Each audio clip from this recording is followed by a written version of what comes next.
para o quarterback quase que em cima da linha de touchdown do próprio Buffalo.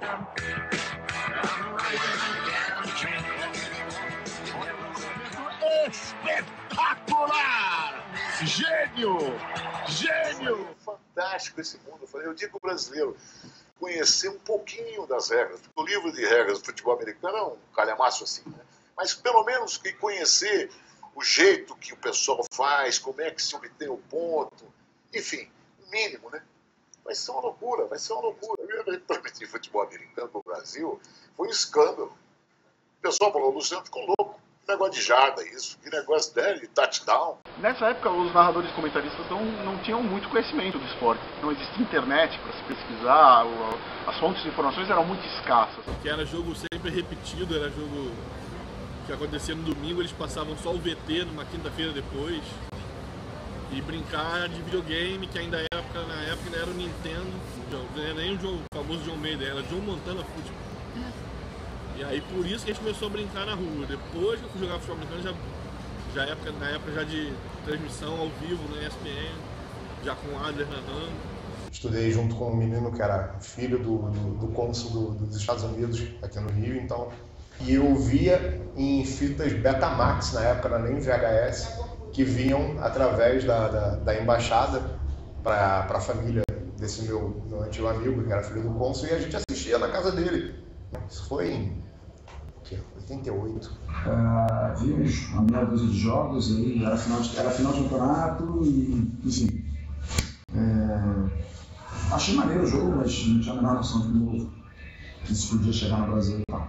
E o Mazei dizia assim para mim, companheiro, precisamos ver o Giants. Eu falei, mas o que eu vou fazer no Giants, professor? Você vai ver que o futebol americano é uma coisa fantástica. Ah, que coisa fantástica, coisa nenhuma. Não vou. Aí relutei. Até que um dia ele me levou no Giants. Quando eu vi. Aí comecei a fazer grandes eventos universitários antes de fazer o profissional. O Orange Bowl em Miami, no início do ano, dia 1º e tal. Enfim. E aqui, quando eu voltava, eu via quem assistiu. Falou, mas isso é maravilhoso. E no fim, está aí emplacado, né? Todo mundo sabe que o futebol americano hoje ainda vai crescer mais no Brasil, muito mais. Tá, o esporte eu conheci quando a TVA chegou no Brasil, primeiro TV a cabo. O início da ESPN no Brasil, que foi através de canal OF, então aquela televisãozinha pequenininha, tipo, o pessoal chamava de TV de porteiro, né? Aquela preto e branco que pegava canal HF, a gente conseguia assistir. Em abril de 92 eu fui fazer um teste de narrador para ser escolhido ou não por essa equipe da ESPN, fui escolhido. Estão falando no ataque, terceira descida, precisa de uma jarda, 2 pontas abertos na direita. Jim Kelly, sob pressão, se livrou, agora lá sendo caçado, consegue ir no partido derrubado. Era uma TV de esportes, dedicada aos esportes americanos, e ela, muitos dos eventos que ela transmitia nos Estados Unidos, ela começou a colocar no Brasil. Bom, eu comecei a acompanhar futebol americano em meados dos anos 90, na ESPN, quando a ESPN veio para o Brasil. E aí eu fui me envolvendo tanto com o esporte, com o futebol americano, que no começo dos anos 2000 eu me tornei coordenador da lista Red Zone, que era, na época, o maior fórum de discussão de futebol americano na internet. Conheci, eu jogava futebol de areia e vôlei, quando eu saía do colégio. E um colega meu, em comum, apareceu com a bola de futebol americano na praia.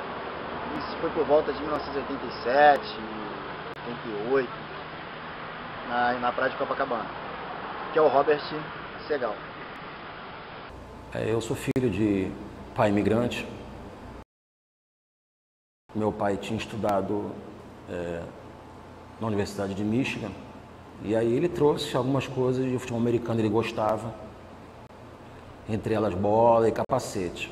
Na verdade, se a gente voltar no tempo, a primeira vez que se transmitiu futebol americano no Brasil foi no final dos anos 60, com o Walter Silva e o Thomas Noonan na TV Tupi. E tinha uma turma, uma CBS, e um dia chegaram umas fitas de futebol americano. E o Walter Silva, o Capal, que era esse esportista da Tupi, foi colocar aqueles jogos no ar sem ter a menor noção do que era.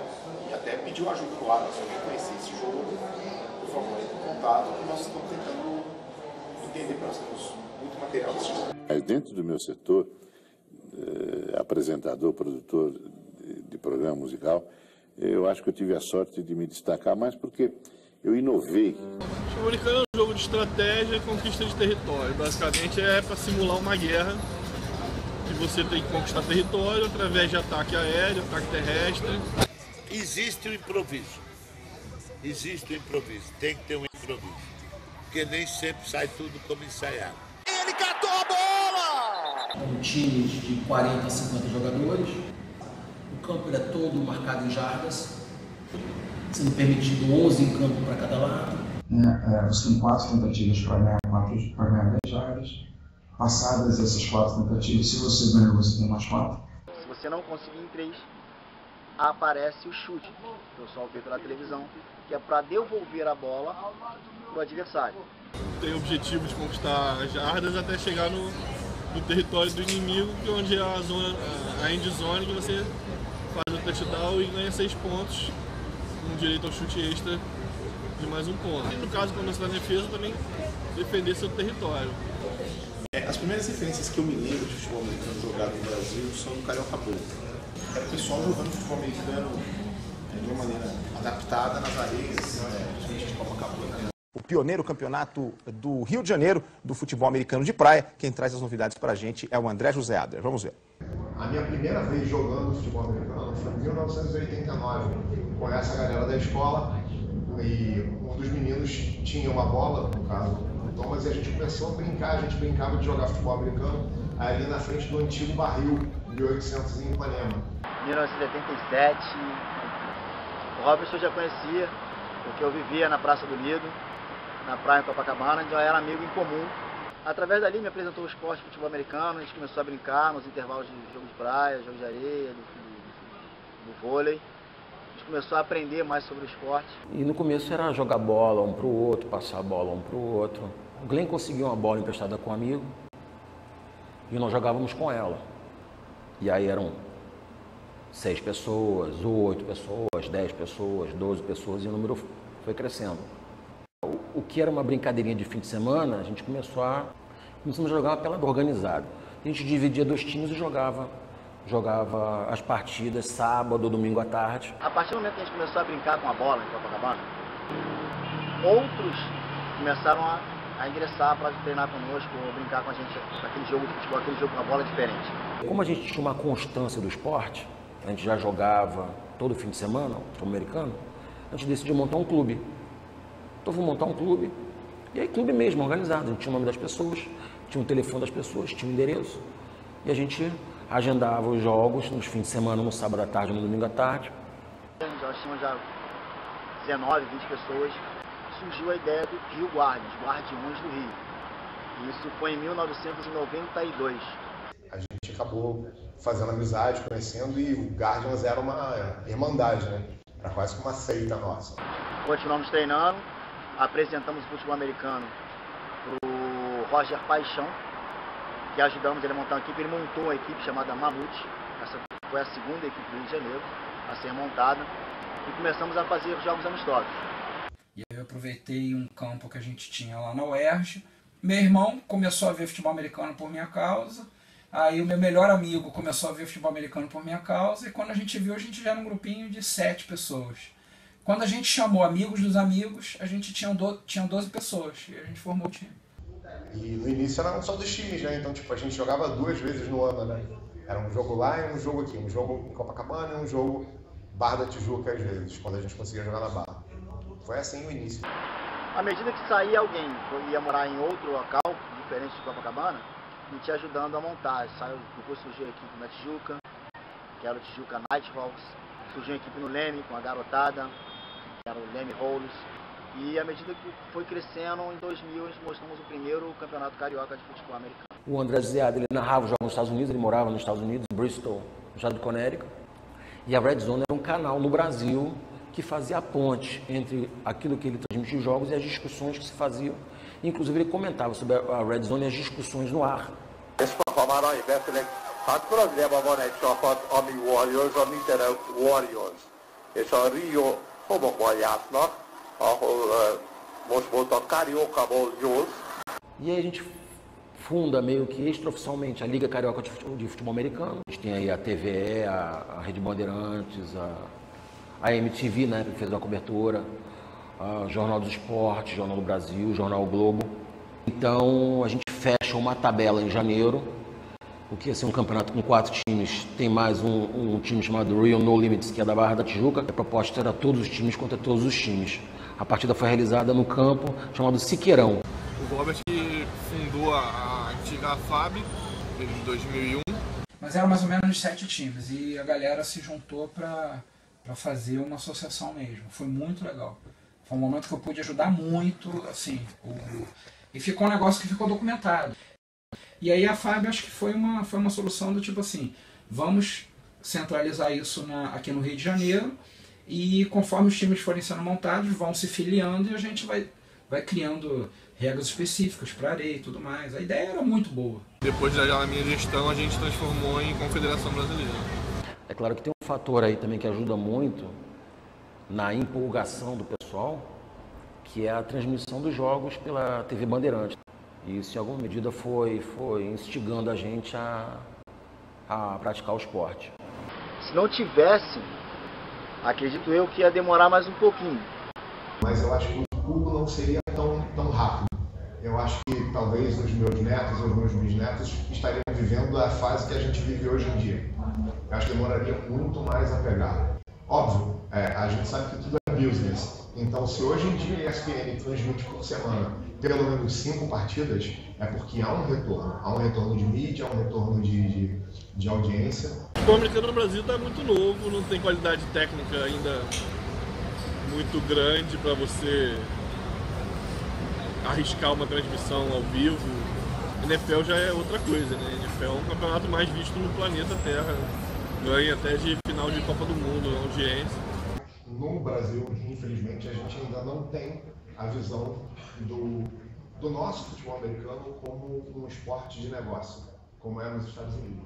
Está melhorando muito, mas ainda falta um pouco o quesito organização, horários, escolha do calendário ideal para o campeonato.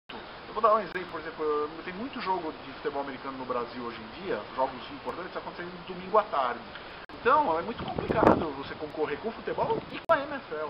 A qualidade para filmar o futebol americano disputado no Brasil, esse é um problema. Quem acompanha futebol americano está acostumado com as câmeras dos americanos e aquele monte de ângulo para tudo que é lado. Aqui no Brasil você não tem essa estrutura. Por exemplo, eu como narrador de jogo ao vivo, eu não sei quantas jardas o cara ganhou. Talvez esses canais de futebol americano, como a gente citou aqui, os nomes eles não levem ainda em consideração que nós estamos prontos ou que o público-alvo ainda queira, já esteja preparado para um material que não seja com toda aquela magia e tecnicismo do norte-americano. O Band Esportes transmitiu o torneio Touchdowns 3 temporadas. E daí depois não transmitiu mais porque não houve mais acordo. Antares e Tubarões do Cerrado, às 5 da tarde. Por que transmitir o futebol americano no Brasil? Bom, primeiro porque é um esporte apaixonante. Porque na verdade ele é um esporte tão diferente do que a gente está acostumado e tão complexo que ele está criando uma massa de pessoas apaixonadas. O fã do futebol americano é possivelmente o mais fiel dentre todos os outros esportes. O crescimento da audiência do futebol americano nos últimos anos é explosivo no Brasil. É praticamente a base de espectadores na TV, ela triplica a cada ano. Já teve 70% de aumento de audiência em relação à primeira semana da temporada passada. O Super Bowl, o último Super Bowl, teve 130% mais audiência do que o Super Bowl do ano anterior. É um negócio monstruoso. No começo eu lembro que eu conseguia responder os tweets, responder os e-mails dos... Hoje é absolutamente impossível. Eu já cheguei a receber mais de 2.000 twitters numa transmissão. Isso era uma coisa que 5 anos atrás não acontecia.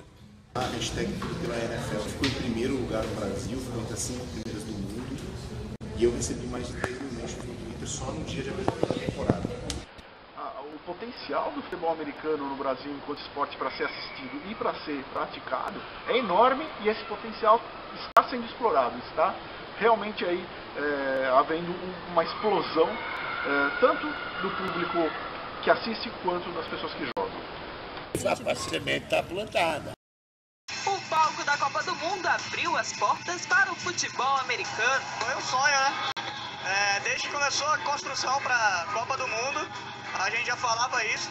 Nas arquibancadas, recorde de público. 15 mil torcedores foram empurrar o Cuiabá Arsenal na final da Superliga Centro-Sul contra o Curitiba Crocodile. Caraca, acho que falar que é o maior público, até comparando com partidas de futebol aqui, né? É legal ver, a gente gostaria de Arena Pantanal, gostaria de um dia tornar a Arena Arsenal essa aqui.